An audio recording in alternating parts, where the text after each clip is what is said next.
Io da 54 anni che vengo a lavorare, salgo in funivia, tutti i giorni chiaramente.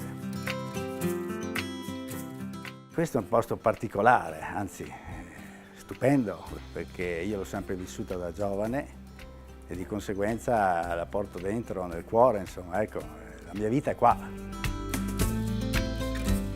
Siamo rimasti qua a continuare, diciamo, l'opera dei genitori che hanno iniziato questa attività e noi stiamo proseguendo, io e mio fratello, in questo percorso. Io ho due figlie che fortunatamente hanno abbracciato, diciamo, hanno appreso questa attività e di conseguenza mi stanno seguendo in questo percorso. I sapori noi cerchiamo di tenere, diciamo, la cucina con i prodotti del territorio, proponendo dei piatti tipici nostri di montagna.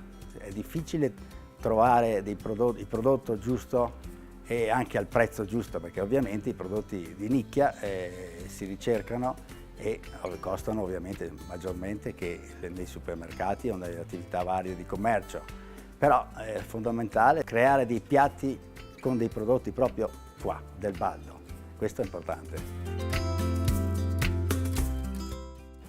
Il mio momento più bello è la sera, verso sera, quando c'è il tramonto, quando tutta la gente sfolla via, scende a valle e qua rimaniamo soli e io mi metto lì nella mia veranda che ovviamente è vista lago, che vedi tutto il lago, però quando sei qua sei fuori dal mondo, sei in un posto che ti crea un alone attorno importante.